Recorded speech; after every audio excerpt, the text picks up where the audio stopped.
ಹಳ್ಳಿಕಾರರು ದೊಡ್ಡ ಸ್ಥಾನದವ್ ಇಲ್ಲಿ ಅವ್ರೆ ನೋಡ್ರಣ. ಹಾಂ ಅದೇ ಮುಂದೆ ಬರ್ಬೋದಾ ನಾನು ಏನು ಮಾಡೋದಲ್ಲ ದೂರ ಇದ್ದಾಗ ಬರ್ರಿ, ನಾ ಇದೀನಿ ಬರ್ರಿ, ಹಿಂಗೆ ಮಾತಾಡ್ತೀನಿ. ನನಗೆ ಕಿವಿ ಹಿಂಗೆ ಮುಂದೆ ನಿಂತ್ಕೊಂಡು ಫ್ರಂಟಲ್ಲಿ ಫೋಟೋ ಬೇಕು ಒಂದು.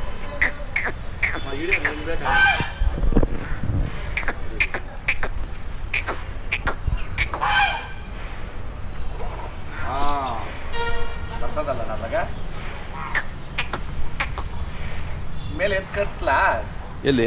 ಅಲ್ಲಿ ಕಟ್ತಾರೆ. ಹಾಂ ಹಂಗೆ ಮಾಡಂಬಂದು ಹಂಗೆ ಮಾಡಂಬಂದು ಅದೇ ಅದೇ ಅದು ಜಾಗ ಅಲ್ಲೇ ನಿಂತ್ಕೊಬಿಡ್ತದೆ.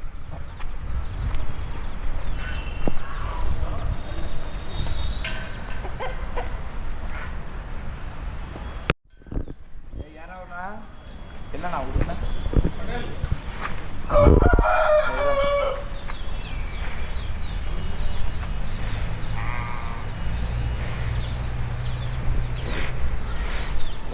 ಇರು ಕಲ್ದಾಗ ಎಷ್ಟೇ ಇರ್ಲಣ್ಣ. ಏಯ್ ಅಲ್ಲಿ ಕಾಲು ಕರೀತಾನೆ. ಏಯ್ ಯಾ ಕಲದ್ರಮ್ಮ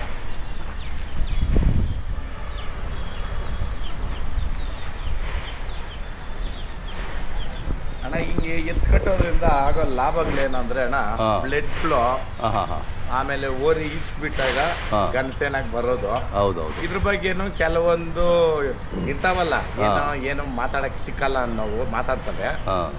ಭೂಮಿ ನೋಡ್ಕೊಂಡು ನಡೆಯೋ ಎತ್ತಲ್ಲ, ಈಗ ಆಕಾಶ ನೋಡ್ಕೊಂಡು ನಡಿಬೇಕು. ಎತ್ತಾದ್ರೆ ಎತ್ತು ಕಟ್ಲೇಬೇಕು. ಕಾರಣ ಏನಂತಂದ್ರೆ ಕಾಲಿನ ಆರೋಗ್ಯನೂ ಚೆನ್ನಾಗಿರ್ತದೆ. ಈ ಬ್ಲಡ್ ಫ್ಲೋ ಆಗೋ ಕಾರಣಕ್ಕ ಕಾಲುಗಳು ಕೆಡಲ್ಲ. ನಮ್ಮ ಊರಿಗೆ ಇಷ್ಟು ವಯಸ್ಸಾಗೈತೆ ಬಣ್ಣ, ಎಲ್ಲಾದ್ರೂ ಕಾಲು ಕೆಟ್ಟಿರೋ ತೋರಿಸ್ರಿ.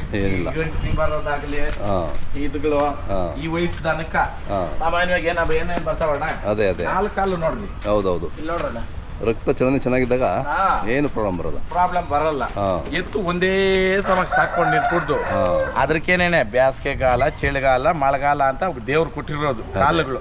ಆ ಕಾಲಕ್ಕೆ ತಕ್ಕದಂಗೆನೇನೆ ದನನು ಬಣ್ಣಗಳು ಚೇಂಜ್ ಆಗ್ಬೇಕು, ತಿರ್ಗಾ ಹೊಸ ರಕ್ತ ಹುಟ್ಟಬೇಕು, ಹೊಸ ರೋಮ ಹುಟ್ಟಬೇಕು. ಕರೆಕ್ಟ್ ಅಣ್ಣ? ಹೌದೌದು. ಹಂಗೆ ಏನು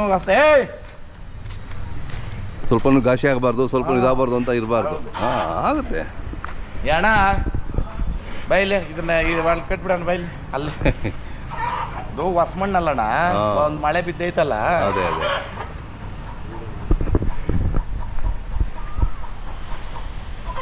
ಕಟ್ಬಿಡೋಣ ಬಾ, ಮಣ್ಣು ಕೆದರ್ತದೆ.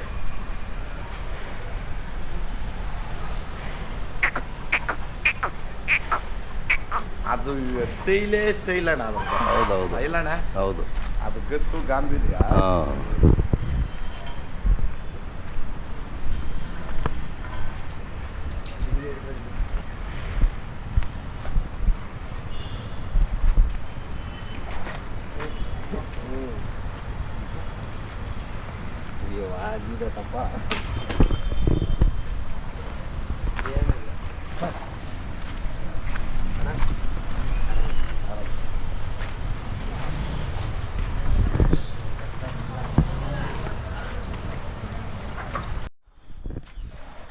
ಕೋಳಿ ಉಷ್ಣಗೆ ಬಂದಿರೋದು ಜಗಳ ಆಡೋದು.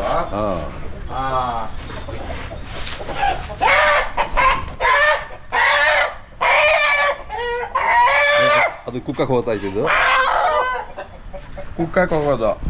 ಈ ಅಳಬ್ರು ಹೇಳೋರು, ಏನೋ ಕೋಳಿ ಕಾಲ್ ಕೆರ್ಕೊಂಡ್ ಬಂದಾಗ ಬರ್ತೀಯ ಜಗಳಕ್ಕ ಅಂತ.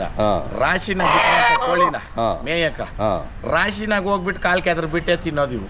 ಹೌದೌದು. ಆಮೇಲೆ ಇವಿರೋ ಹತ್ರ ಏನ್ ಬೆಳೆಗಳು ಆಗಲ್ಲ. ಎಲ್ಲ ಇದು ಕಿತ್ತಿ ಕೆದರಿ. ಹೌದೌದು. ಅದ್ರಕ ಕೋಳಿ ಬೆಳೆಗಳು ಇರೋ ಹತ್ರ ಕೋಳಿಗಳು ಸಾಕಲ್ಲ. ಹೌದೌದು. ಮನೆ ಹತ್ರ ಇತ್ತಲಾಗ ಅದು ಇದು. ಕೆಲವ್ರು ಮನೆ ಹತ್ರನೂ ಇಕ್ಕಲ್ಲ ಈ ಕೋಳಿಗಳು ಹೇಳ್ತವೆ ಅಂತ. ನಾಲ್ಕು ನೋಡೋಣ ಎಲ್ಲಾ ಇರ್ಬೇಕು, ಎಲ್ಲ ಹಿಂಗಿದ್ರೇನೆ ಅದೊಂದು ಕಂಪ್ಲೀಟ್ ಹೈನುಗಾರಿಕೆ, ಇಲ್ಲ ಅಂತಂದ್ರೆ ಒಂದು ರೈತನ ಅಂತ ಆಗೋದು. ಕರೆಕ್ಟ್ ಅಲ್ವಣ್ಣ? ಹೌದೌದು. ಆಮೇಲೆ ಬೆಂಗಳೂರಲ್ಲಿ ಇದ್ದೀರಿ ಅನ್ನೋ ಮಾತ್ರಕ್ಕ ಅವ್ನ ಯಾವ ರೈತನು ಇವ್ನ ಯಾವ ರೈತನು ಇವೆಲ್ಲ ಬಿಡ್ಬಿಡ್ಬೇಕು. ಬಂದು ಫೀಲ್ಡ್ ವರ್ಕ್ ಮಾಡಿ ಕೇಳ್ಕೊಳ್ರಿ. 4 ತಲೆಮಾರಿನಿಂದ ನಾವು ಹೆಂಗ್ ಬದುಕಿದ್ದೀವಿ ಏನಣ್ಣ ಹೇಳೋದ. ನಮ್ಮ ರಾಗಿ ಗುಂಗ ಅಷ್ಟು ಬೆಳ್ಕೊಂಬಿಟ್ರೆ ರಾಗಿಗಳು ಕೆಲವ್ರು ಮಾತಾಡೋರಲ್ಲ, 3rd ಕ್ಲಾಸ್ ಮಾತುಗಳು, ಅವ್ರಿಗೆ ಅರ್ಥ ಆಗ್ಬೇಕು. ಯಾಕೆ ಮಾತುಗಳು ಹೇಳ್ತೀನಿ ಅಂತಂದ್ರೆ ಅಣ್ಣ, ಇದು ಆಲೂಗಡ್ಡೆ ಸೂರ್ ಬಿಟ್ಬಿಡೇರಿ. ಆಲೂಗಡ್ಡೆ ಹಾಕ್ಸಿದ್ಮೇಲೆ ಊರವರೆಲ್ಲ ಇಲ್ಲೇ ಇರೋರು ರಾಗಿಗಳು ನಮ್ಮವ್ರಿಗೆಲ್ಲನೂ ಅವಾಗ ಬೆಳೆರಲ್ಲಣ್ಣ ಹೌದು. ಹಾಕಿ ಕಳ್ತೀರಿ ಒಂದು ಹೊತ್ಕ 300ರಿಂದ ನಾವು ಸೂರು ಬಿಡೋದಾದ್ರೆ ಗೊತ್ತಣ್ಣ, ಕೆಲವ್ರಿಗೆ ಹಳಬ್ರಿಗೆ ಗೊತ್ತು, ಇವಾಗಿನವ್ರಿಗೆ ಗೊತ್ತಿಲ್ಲ. ಫಸ್ಟ್ ಬೆಳೆ ಮಾತ್ರ ನಾವು ಎತ್ಕೊಂಡಿರಿ, 2ನೇ ಸಲ ಹಾಯಿಸ್ತಾ ಇರಲಿಲ್ಲ. 2ನೇ ಸಲಕ್ಕೆ ಸೂರೆ. ಇವಾಗ ಮೊನ್ನೆ ಕೂಡ ಸೂರು ಬಿಟ್ಟಿದ್ದೆ ಮಾವಿನಕಾಯಿ ನಾವು. ಯಾರು ಬೇನ ಬಂದು ಕಿತ್ಕೊಂಡು ಹೋಗ್ರಿ ಅಂತ ಬಾಪ. ಹಂಗೆ ಈ ಹೇಳ್ತೀವಿ ನಾವು ಕೋಳಿ ಇದ್ರ ನಿಂಕ ಎಷ್ಟೋ ಕೇಸ್ಗಳು ಕೂಡ ಹಾಕ್ಸ್ಕೊಂಡವ್ರು. ಅವಾಗ ಕೋಳಿ ಕೇಸ್ ಅಂದ್ರೆ ಭಯ ಬೀಳೋರು. ಹೌದೌದು. ಕೋಳಿ ಕೇಸ್ ಅಂದ್ರೆ ದೊಡ್ಡ ಕೇಸ್. ಆಯ್ತಣ್ಣ.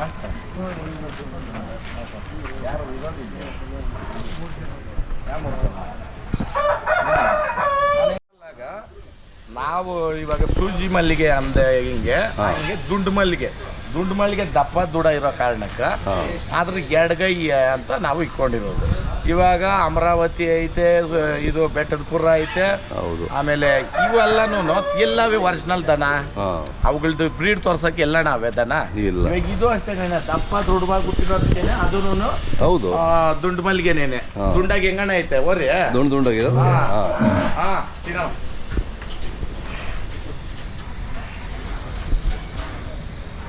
ಇದು ನಿಕ್ಕರ್ಗಳವಣ್ಣ.